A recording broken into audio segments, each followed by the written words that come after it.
Bapa, kami mengucap syukur malam hari ini Tuhan memberkati kami dan kami ingin menyelesaikan doa malam kami. Kami menyerahkan Tuhan yang terus memberkati sehingga semua yang kami kerjakan menjadikan nama Tuhan dimuliakan dan kami semua diberkati. Terima kasih Bapa di surga, dalam nama Tuhan Yesus Kristus kami berdoa. Haleluya. Amin. Selamat malam Bapak Ibu Saudara sekalian yang sudah bersama dengan kita di sini. Kita menyelesaikan doa malam kita hari ini. Dan doa malam secara online ini diadakan secara iman Kristiani dengan dasar keyakinan kepada Tuhan Yesus Kristus, Yeshua HaMasyiah, Isa alaihi salam, Juru Selamat dunia, Imam Besar Agung kami. Dan firman Tuhan yang didokumentasikan dalam kitab suci Perjanjian Lama dan Perjanjian Baru menjadi pegangan kami, menjadi pegangan kita sekalian. Nah, saudara-saudara sekalian, kali ini saya ingin mengajak kita sekalian untuk memperhatikan firman Tuhan dengan judul Iman yang menjadi kenyataan. Iman yang menjadi kenyataan. Kita baca dulu surat Ibrani. Kita akan membuka surat Ibrani dari pasal 11 ayat 1. Ini ayat yang banyak orang hafal. Ya. Tapi kali ini akan kita renungkan. Ibrani pasal 11 ayat 1. Judulnya saksi-saksi iman. Jadi nanti akan ada banyak nama yang disebutkan di situ, saudara sekalian.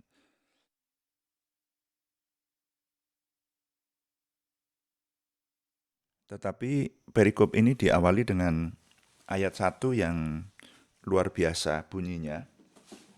Firman Tuhan berkata demikian, Ibrani pasal 11 ayat 1. Iman adalah dasar dari segala sesuatu yang kita harapkan dan bukti dari segala sesuatu yang tidak kita lihat. Orang sering berkata bahwa ini bunyi ayat firman Tuhan ini sebagai kesimpulan atau arti dari iman itu sendiri.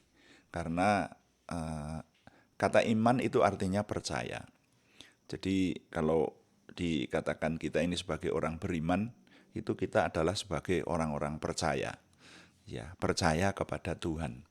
Jadi kata iman itu artinya percaya, tapi kalau diartikan itu agak ada bedanya. Kemarin dulu sempat saya menyatakan, kayaknya juga di dalam doa malam ya, yang saya menyatakan pemakaian kata percaya sama kata iman dan artinya itu ada sedikit perbedaan. Sama-sama percaya kepada sesuatu, tetapi kalau iman itu ditujukan percaya kepada yang maha kuasa. Jadi contohnya, saya percaya kalau uang 10.000 ditambah uang 10.000 itu jumlahnya pasti 20.000. Saya percaya itu. Nah, ini kalimatnya bunyinya begitu. Saya percaya bahwa uang 10.000 tambah uang 10.000 itu jumlahnya 20.000. Tapi itu tidak bisa dipakai kata iman di situ. Saya beriman bahwa 10.000 tambah 10.000 jumlahnya 20.000. Padahal iman sama dengan percaya, saudara ya. Jadi kata iman itu dipakai untuk percaya kepada Tuhan yang Maha Kuasa, yang Tuhan itu tidak dapat dilihat oleh mata. Tapi percaya kepada sesuatu yang tidak dapat dilihat oleh mata itu disebut iman.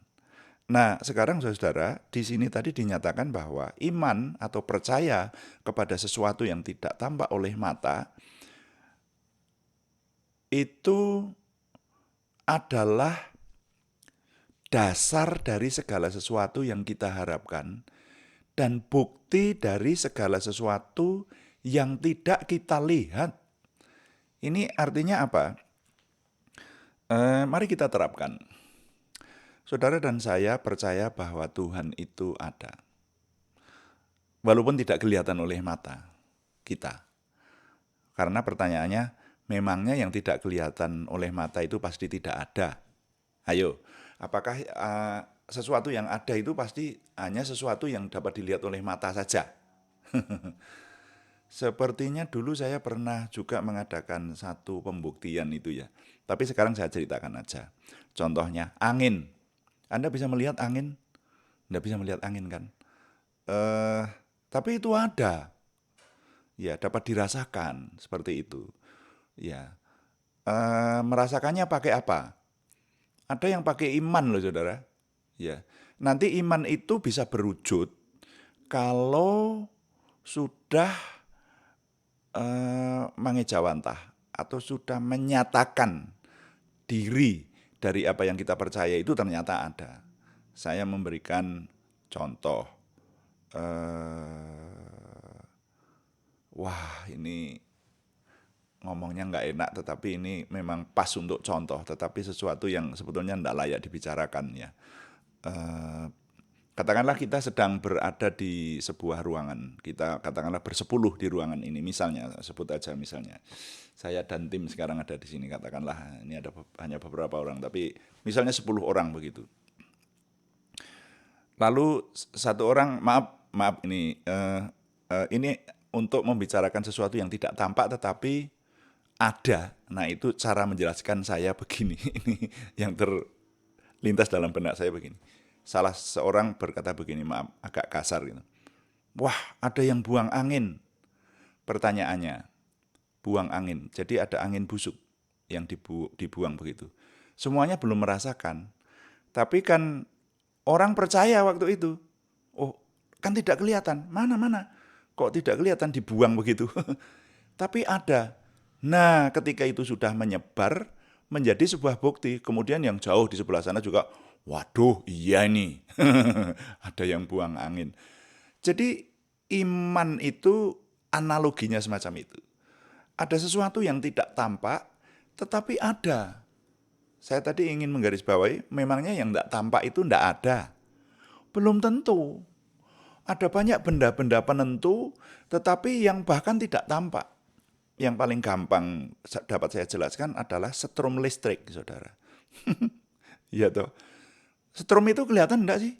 Enggak kelihatan setrumnya. Iya kan? Setrum. Ini PLN ini loh. Ini saya sekarang menghadapi lampu di depan saya, di atas saya. Nah, gitu. Ketika hanya berupa kabel saja, katakanlah ini contoh kabel mana ini? Waduh, enggak ada contoh kabel ya. Katakanlah tadi ya. Ini katakanlah ini sebuah kabel ini. Katakanlah ini sebuah kabel ini. Ini ada setrumnya sama enggak itu kan kita enggak tahu. Tapi ada sesuatu yang tidak tampak, nanti bisa mengaliri kabel yang bersangkutan ini, sehingga kabel ini bisa berbahaya kalau dipegang. Nah, sekarang benda yang tidak tampak tapi ada itu, ternyata bisa menentukan. Sekarang ada banyak berita-berita bahwa orang bisa kesetrum dan berbahaya, bisa menemui ajal, saudara. Ya, itu gara-gara sebuah benda yang tidak tampak, tetapi yang ada. Namanya setrum. Nah, ini analogi atau perumpamaan atau ya analogi yang dapat saya gunakan untuk membawa kita kepada pengertian bahwa Tuhan itu menempati dunia roh. Yohanes pasal 4 ayat 24 ya, yang berkata, Tuhan itu roh, barang siapa menyembah dia harus menyembahnya dalam roh dan kebenaran. Nah itulah iman. Sehingga saudara, kalau sekarang saudara dan saya disebut orang beriman, kita itu percaya kepada sesuatu yang tidak tampak. Kadang-kadang kita mungkin tergoda, wong saya saja tergoda kok. Kadang-kadang saya tergoda untuk begini, saya ini kok percaya Tuhan itu ada. Sebetulnya Tuhan itu ada enggak sih? Pernah berpikir seperti itu? Wong saya aja pernah kok. Untuk sampai kepada proses seperti ini. Bahkan saya setelah jadi hamba Tuhan, melayani Tuhan, itu kadang-kadang ada sekian persen begitu masuk dalam benak saya. Saya kok percaya Tuhan. Tuhan itu, dan ini hanya katanya kitab suci, katanya nabi-nabi zaman dahulu. Tapi saya percaya bahwa Tuhan itu ada. Sebetulnya ada enggak sih ya? Tapi saya ini sudah terlanjur bekerja dalam namanya pekerjaan Tuhan. Ya, sesuatu yang tidak tampak oleh mata. Kadang-kadang kita tergoda oleh semacam ini. Orang yang semakin tidak dekat dengan Tuhan, tidak pernah membaca kitab suci, tidak pernah berdoa, tidak pernah berkumpul dengan saudara-saudara seiman dalam ibadah, dalam memelihara imannya, dalam mendukung dengan lingkungan yang ada, orang akan semakin sulit untuk mengetahui bahwa Tuhan itu ada. Serius saudara, coba ada saudara katakan. Saudara lama tidak berdoa, lama tidak membaca kitab suci, lama tidak pergi ke tempat ibadah, nanti lama-lama imanmu tipis, kan begitu. Ya, karena kata firman Tuhan, iman timbul dari pendengaran dan pendengaran akan firman. Nah, sekarang ayat yang sedang kita renungkan ini berkata bahwa iman adalah dasar dari segala sesuatu yang kita harapkan dan bukti dari segala sesuatu yang tidak kita lihat. Nah, coba kita renungkan. Dalam hidup ini, saudara dan saya mengharapkan apa? Semua orang mengharapkan yang baik-baik. Dan semua orang punya dasar untuk mengharapkan yang baik itu. Contoh, ada anak seorang kaya, bapaknya punya perusahaan, anaknya melanjutkan perusahaan itu. Maka dia punya harapan. Ke depan nanti apa? Punya duit banyak. Tapi punya dasar. Dasarnya apa? Karena sudah punya modal yaitu perusahaan tinggalan orang tuanya. Terus apalagi? Dasar. Ada seseorang yang menikah. Ada seorang wanita, hidupnya sederhana saja, tapi dia menikah dapat pejabat. Ya, usianya sebaya, tapi suaminya adalah seorang pejabat. Banyak tuh yang seperti itu, iyalah orang-orang di sekitar saya aja ada contoh seperti itu. Nah, lalu suaminya ini ke depan nanti harapannya adalah gajinya banyak. Sekarang aja gajinya sudah banyak waktu menikah itu. Ke depan nanti naik pangkat kan lebih banyak lagi. Maka si mempelai wanita ini punya harapan. Harapannya apa? Bisa hidup enak, bisa kaya raya, dan seterusnya. Tapi punya dasar. Dasarnya apa? Karena punya pasangan hidup yang duitnya banyak. Jadi setiap orang kalau mengharapkan sesuatu itu punya dasar, saudara. Ya. Kalau orang tidak punya dasar tidak bisa mengharapkan sesuatu. Coba tidak menikah dengan orang kaya, tidak ditinggali perusahaan, ya biasa-biasa saja. Apa yang ada di dalam benak orang yang bersangkutan? Ya begini aja lah. Kan begitu? Tidak punya pengharapan apa-apa. Nah sekarang kalau kita sebagai orang beriman, saya ulangi. Kita sebagai orang beriman itu punya harapan. Harapannya apa? Ada Tuhan yang punya kerajaan Tuhan. Sekarang Tuhan bisa memberkati saya dan saudara. Dan kalau besok sampai umur kita sampai akhir dari usia kita dipanggil Tuhan. Ya toh semua kita bakalnya begitu. Dan doa kita adalah kita diberi umur panjang dan sehat sejahtera. Amin.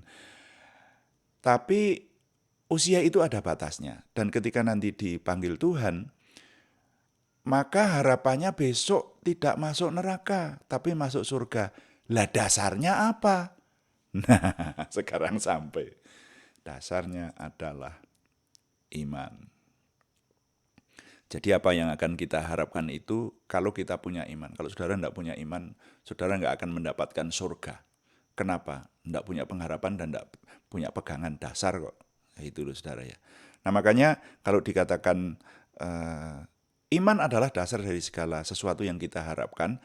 Sebagai orang beriman, kita bisa berharap kepada Yang Maha Kuasa bahwa kita akan menerima hal-hal yang baik. Harapan kita itu entah kekayaan, sejahtera, kesehatan, umur panjang, itu akan kita terima kalau kita punya iman. Nah, begitu. Sebagai orang beriman seperti itu. Jadi kita ini beda dengan orang-orang lain, saudara. Halo. Kita yang orang beriman itu berbeda dengan orang yang tidak beriman.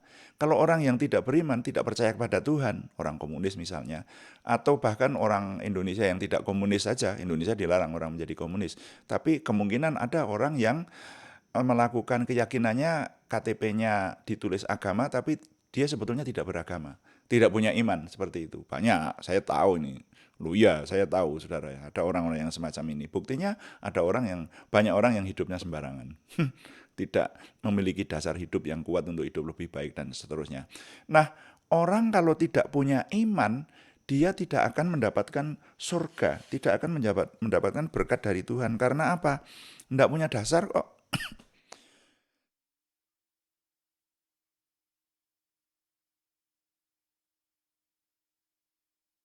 Hidupnya tidak punya modal untuk menerima sesuatu dari Yang Maha Kuasa. Nah, modalnya seharusnya apa? Iman, saudara. Iya. Jadi betapa pentingnya yang namanya iman itu bagi orang yang hidup beriman. Orang yang hidup beriman harus punya iman dan harus memelihara imannya, harus meningkatkan imannya semakin meningkat. Seperti itu. Karena iman itu adalah dasar dari segala sesuatu yang kita harapkan. Dan saudara-saudara, dasar itu bukan sembarangan. Makanya orang mesti memilih iman yang benar. Kalau percaya kepada Tuhan juga Tuhan yang benar, ya Tuhan yang benar-benar memberkati. Gitu saudara ya. Contohnya begini. eh saya percaya bahwa hidup saya ini disertai Tuhan. Saya pasti diberkati dan itu sudah terbukti. Faktanya ketika saya percaya kepada Tuhan, saya menghadapi banyak hal. Kadang-kadang juga perjuangan, kadang-kadang susah, kadang-kadang senang, kadang-kadang sebuah tekanan gitu. Tapi saya punya iman. Saya pernah bersaksi kepada saudara, saya pernah sakit, kolik, sakit banget begitu. Tapi di tengah guling-guling itu, saya tetap mengucapkan, Tuhan Engkau ada. Terima kasih kalau saya diberi sakit sekarang ini. Diizinkan sakit seperti sekarang ini. Tapi bukan berarti Tuhan tidak pelihara saya. Engkau pasti memelihara aku. Dan buktinya batu ginjal kiri kanan keluar semua oleh anugerah Tuhan. Puji Tuhan. Nah itulah iman, saudara ya. Punya pegangan, gitu. Dan nanti iman ini akan menjadi kenyataan kalau kita sungguh-sungguh menghidupinya. Ini penting ini, saya tekankan buat saudara. Iman ini akan menjadi kenyataan kalau kita sungguh-sungguh menghidupinya. Makanya dalam beriman itu kita tidak sembarangan. Kalau kita percaya kepada Tuhan itu adalah Tuhan yang bisa dipertanggungjawabkan bahwa Tuhan memang ada. Kenapa saya percaya? Saya dan saudara percaya bahwa Tuhan itu ada. Ya karena ditinjau dari sisi ilmiah, dari sisi sesuatu yang masuk akal bahwa Tuhan itu ada. Kenapa? Karena saya percaya kepada kitab suci, saudara ya. Kitab suci yang saya pegang ini, buku suci yang saya pegang ini adalah sejarah yang mengisahkan bahwa sudah banyak tokoh-tokoh yang berpegang kepada firman Tuhan, janji-janji Tuhan ini, dan tokoh-tokoh itu menerimanya, dan bahkan ada peristiwa-peristiwa dahsyat yang menyertainya. Sehingga mau tidak mau, saudara dan saya harus percaya bahwa Tuhan itu ada. Nah kan beda dengan orang-orang lain. Kalau iman yang mungkin bukan iman Kristiani, saya tidak ngerti dasarnya apa. Tapi kalau iman Kristiani dasarnya kuat banget. Sejarah suci membuktikan ada hubungan Tuhan dengan manusia dan iman yang jadi kenyataan itu sudah banyak contoh. Jadi kalau saudara dan saya yang mau meneliti, mau menerima sejarah suci itu, kok tidak percaya bahwa Tuhan itu ada, permisi bicara, saya berkata orang bodoh yang tidak percaya bahwa Tuhan itu ada. Karena faktanya kuat sekali, buktinya banyak sekali yang mengarahkan bahwa Tuhan itu ada dan Tuhan memberi upah kepada orang-orang yang sungguh-sungguh mencari Dia.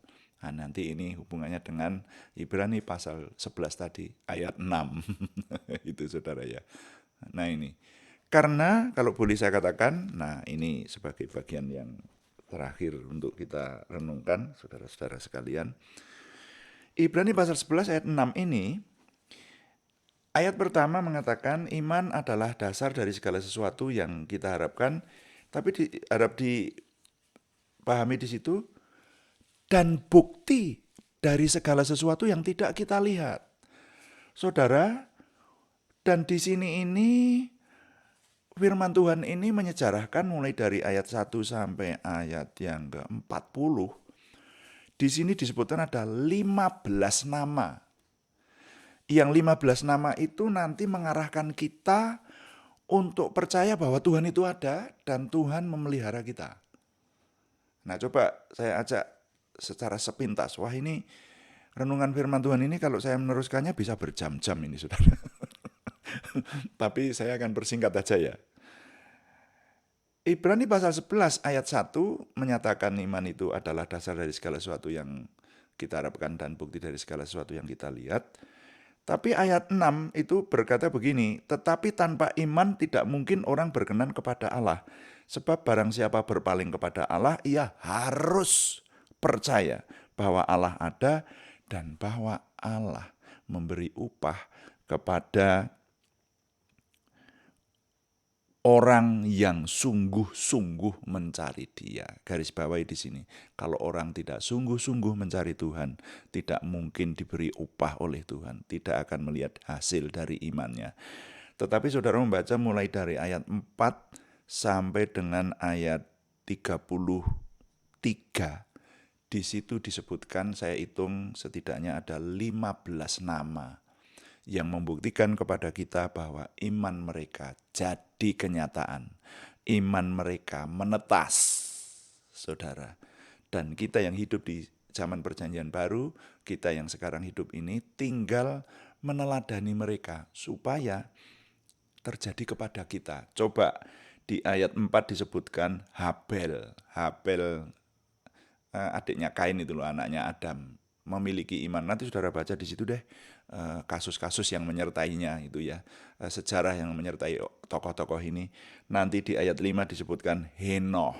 Henoh itu orang yang tidak mati, tetapi diangkat bersama dengan tubuhnya, diceritakan seperti itu. Makanya ada loh saudara tokoh-tokoh semacam ini. Nanti di ayat 7 disebutkan Noh. Loh, Noh itu waktu itu kan kisahnya dunia dalam keadaan damai, tidak ada apa-apa, tidak ada awan, tidak ada mendung. Tapi Tuhan menyuruh Nuh membuat bahtera yang memuat keluarganya, 8 orang, ditambah dengan banyak hewan yang nanti akan dibawa Nuh di dalam bahteranya itu. Coba bayangkan di situ. Lah kok Nuh juga membuat? Karena apa? Karena iman. Dan coba kalau Nuh tidak membuat. Wow, dunia sudah kehilangan umat manusia. Tapi karena Nuh punya iman, dan ketika Tuhan tidak tampak loh itu loh. Tuhan tidak dituliskan bahwa Tuhan tampak seperti orang lalu memerintahkan kepada Nuh, enggak.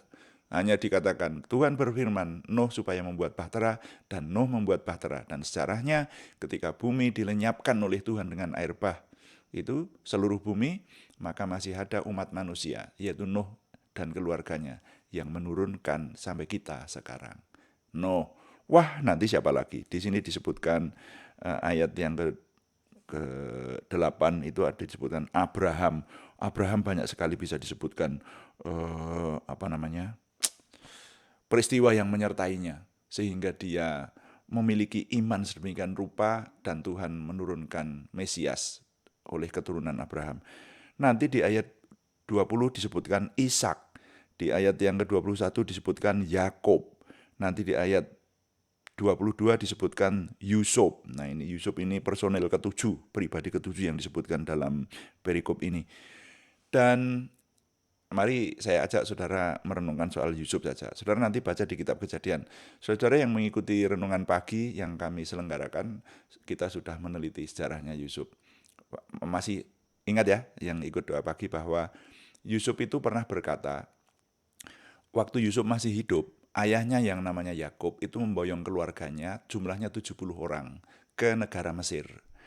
Lalu ketika Yusuf menjadi raja di Mesir, waktu itu memelihara keluarganya ini, dari 70 orang ini, dia waktu itu belum melihat nanti bangsa keturunan ayahnya itu akan menjadi bangsa seperti apa loh. Akan menjadi bangsa besar atau bahkan mungkin lenyap. Ada tuh orang yang namanya aja lenyap. Orang kalau tidak punya keturunan ya sudah. Nanti ini keturunannya siapa gitu, enggak punya keturunan. Tapi orang yang punya keturunan saja bisa lenyap. kita tidak ingat nenek moyang kita, mungkin generasi keempat, kelima sebelum kita aja kita sudah dulu kakek buyut saya itu siapa? Ada yang nggak ingat sekarang ini, iya toh? Ya. Nah, tapi Yusuf itu berpesan kepada saudara-saudaranya, besok kalau bangsa kita ini kembali ke tanah perjanjian, kembali ke tanah Kanaan, tulang belulangku, kata Yusuf, harap dibawa dan dikuburkan di sana. Dan nanti itu saudara, keturunannya Yakub itu hampir menjadi 1 juta orang. 603 orang yang bisa pegang senjata. Sekaligus istri dan anak-anak mereka. Berarti kemungkinan Musa itu memimpin hampir 1 juta orang. Beratus-ratus tahun setelah hidup Yusuf. Pertanyaannya, kok Yusuf bisa melihat yang akan datang itu? Bahwa nanti keturunan ayahnya itu akan menjadi sebuah bangsa besar. Dan harus membawa tulang belulangnya dikuburkan di tanah perjanjian. Ini kan iman untuk sekian ratus tahun yang akan datang. Percaya kepada sesuatu yang akan datang. Hanya percaya kepada janji-janji Tuhan saja. Dan itu terjadi, saudara.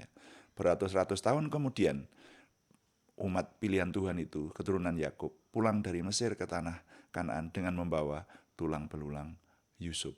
Wow, itulah iman, saudara ya. Sekarang disebutkan lagi, ayat 8 disebutkan Musa. Wah, Musa ini imannya coba dikejar oleh Firaun sampai di pinggir lautan yang cukup luas, namanya samudera. Itu ya, itu saudara ya, lautan. Dia seluruh bangsa itu ditawan harusnya sama Firaun, mati. Ditawan atau dibunuh, mati. Karena Firaun sudah jengkel waktu itu. Tetapi Musa iman, dia dengan tegas berkata, ketika orang-orang pilihan Tuhan itu berkata, Musa, kami dibawa ke sini hanya untuk mati. Lihat, Firaun mengejar kita di belakang, di padang gurun ini, dan di hadapan kita. Sekarang ada laut yang terbentang. Waduh, kita pasti ketangkap. Tapi Musa dengan tegas berkata, apa yang kamu lihat sekarang tidak akan kamu lihat lagi. Lalu kok bisa begitu imannya? Nah, ini karena melihat hal-hal yang akan datang dan karena punya pegangan. Jadi iman itu akhirnya menetas menjadi kenyataan. Makanya di sini dikatakan iman adalah bukti dari segala sesuatu yang tidak kita lihat. Saudara-saudara, nanti kalau saya meneruskan nama-nama ini, ada nama Musa, nanti yang ke pasal 31 ada nama Rahab, kemudian di pasal 32 disebutkan ada nama Gideon, Barak, Simson, Yefta, Daud, dan Samuel, dan para nabi. Saya hitung setidaknya ada 15 nama di situ. Saudara, satu lagi tambahan yang terakhir ini. Daud berkata bahwa keturunannya nanti akan ada yang duduk di atas tahtanya dan kerajaannya tidak akan berakhir. Dan di situ dia mengatakan, Tuanku kepada keturunannya. Kok bisa begitu? Karena iman, saudara. Jadi sekarang kita mendapatkan sebuah nilai. Kalau kita percaya kepada Tuhan, kalau kita beriman, maka iman itu bisa menetas. Iman itu bisa menjadi sesuatu yang tampak. Percaya kita, yang kita harapkan itu bisa terjadi. Bukan hanya harapan soal surga saja yang masih terjadi kalau besok meninggal. Tapi bahkan hari-hari ini, orang yang sakit memiliki iman dan berkata bahwa aku akan disembuhkan dalam nama Tuhan Yesus Kristus. Orang-orang yang melarat punya iman. Aku bisa diberkati, menjadi orang yang berkecukupan dan diberkati. Dan saudara, itu sudah terjadi dalam saya. Saudara sudah melihat beberapa segi hidup saya yang sering saya saksikan. Karena sejak saya masih muda, oleh anugerah Tuhan, saya hidup oleh iman. Saya belajar bahwa saya bekerja, ya, saya berusaha, ya, tetapi yang menentukan yang Maha Kuasa. Jadi iman nomor 1 buat saya. Buat kita orang beriman lah, bukan hanya saya. Saudara-saudara yang beriman harap ya toh punya pegangan semacam ini. Saudara bekerja boleh, berusaha boleh, tapi jangan berkata bahwa hasil dari usaha Anda itu yang menentukan adalah usaha Anda itu sendiri, bukan. Itu ditentukan oleh Tuhan. Walaupun usaha setengah mati, tapi kalau Tuhan tidak memberkati, tidak akan orang jadi berkecukupan atau kaya. Tetapi firman Tuhan berkata, Tuhan mengirimkan berkat-berkatnya pada orang yang dicintainya pada waktu tidur. Loh, berarti ada orang yang tidak bekerja saja diberkati Tuhan dengan hidup berkelimpahan. Ada memang seperti itu? Ada, saudara. Siapa itu? Juragan sarang burung walet. Juragan sarang burung walet itu tidur melulu, tetapi kaya raya. Saya kenal ada orang seperti itu di satu kota. Saya pernah ketemu, saudara ya. Sarang burung waletnya di mana-mana seperti itu. Jadi yang membuat kaya atau miskin, yang membuat sehat atau sakit, yang membuat bagaimana manusia itu menemui segala sesuatu, sebetulnya yang maha kuasa. Nah, puji Tuhan kalau kita orang-orang beriman, kita mendapatkan rahasia iman yang semacam ini. Selanjutnya, mari kita hidupi iman kita dengan benar di hadapan Tuhan. Pupuk iman kita. Yang jarang-jarang beribadah, ayo beribadah. Ya, karena itu nanti akan memupuk iman kita menjadi semakin teguh dan semakin maujud, semakin terjadi dalam hidup kita hal-hal yang baik itu. Karena iman, jangan biarkan iman menjadi goyah, tetapi pupuk supaya iman tetap semakin teguh kepada Tuhan, supaya hidup diberkati. Dan ketika dipanggil Tuhan, tidak masuk ke dalam hukuman kekal, tapi masuk dalam tempat kemuliaan di kerajaan Tuhan. Tuhan dipuji. Amin. Puji Tuhan, mari kita melayani Tuhan dengan doa. Kita menyembah Tuhan dan berkata, saya ingin memujikan yang ini, bukan kuduskan tempat ini. Zaman sekarang berjagalah. Kita menyembah Tuhan dengan itu dan nanti kita akan berdoa. Bahkan juga untuk nama-nama yang dalam minggu ini harus kita dukung, harus kita naikkan dalam doa supaya mereka disembuhkan, terutama yang menderita sakit. Dan cukup ini yang nama-nama yang kita sebutkan ini orang-orang yang sangat membutuhkan, cukup serius saudara ya. Kita harus membantu mereka dengan doa. Haleluya.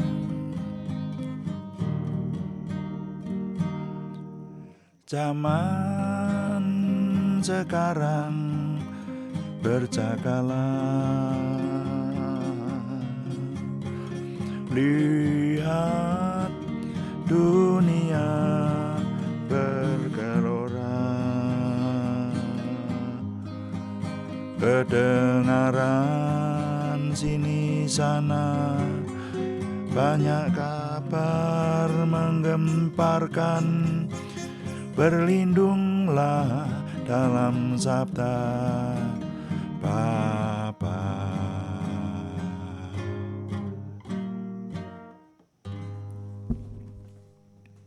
Bapa, kami bersyukur untuk renungan malam hari ini. Sekarang kami menyerahkan doa syafaat kami. Kami berdoa untuk bangsa dan negara kami. Terus kami doakan supaya Tuhan memberikan kesejahteraan yang menjadi kesejahteraan kami. Bahkan juga kami berdoa untuk kota di mana kami tinggal, dimanapun kami berada yang mengikuti renungan malam, mengikuti doa malam ini. Tuhan memberkati kota kami sehingga kami sejahtera ada di kota kami. Bapak, kami juga berdoa untuk saudara kami yang membutuhkan kesembuhan dari Tuhan. Kami berseru dalam nama Tuhan Yesus Kristus, Yeshua HaMasyiah Tuhan kami. Kami mohon Tuhan memberikan kesempurnaan kesembuhan kepada saudara kami Aryati Wirawan, saudara kami Arni Setiawati, saudara kami Budi Suswanti, saudara kami Yohanes Sutarman, saudara kami Kadiat yang hari kemarin masih di rumah sakit, semuanya di Purwodadi. Juga untuk saudara kami anak Alegio Hanuwibowo, saudara kami Supriyanto, semuanya di Salatiga, saudara kami Siti Rondiah, saudara kami Cahyani Bagiowati, juga untuk saudara kami Agung Setiawan yang ada di rumah sakit di Semarang, juga untuk saudara kami Tumbur Nenggolan di Kudus, dan saudara kami Kristiningsih Joko Widodo di Yogyakarta. Kami mohon Tuhan mengingat nama-nama yang kami doakan ini dan Tuhan memberikan kesempurnaan kesembuhan. Juga kami berdoa untuk pergumulan selain kesembuhan, yaitu pergumulan dari saudara kami Sri Purwati dan saudara kami Yohana Asri Saptorini. Kami mohon Tuhan yang memberikan kepada mereka ini jawaban doa, sehingga pertolongan Tuhan nyata buat kami. Terima kasih Bapa di surga. Kami menyerahkan semua yang kami kerjakan baik pelayanan onsite maupun online dan segala tugas-tugas dalam hidup kami. Tuhan yang terus memberikan perlindungan dan memimpin kami.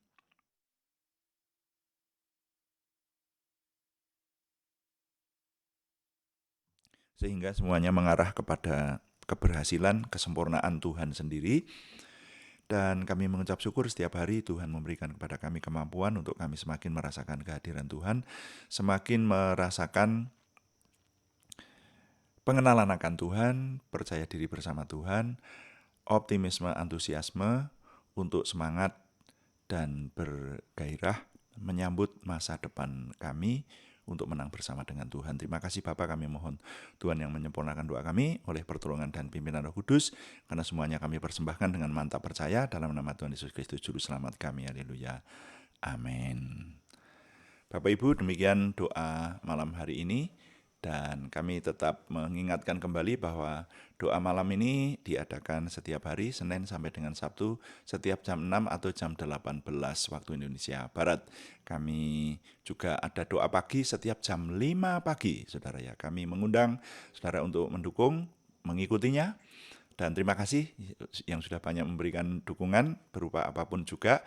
Kami tetap mengharapkan setidaknya dukungan doa, saudara-saudara ya. Juga terima kasih yang belum memberikan subscribe, berkenan memberikan subscribe. Like, komen, dan share, bagikan kepada teman-teman lain sehingga lebih banyak lagi yang diberkati bersama dengan kita.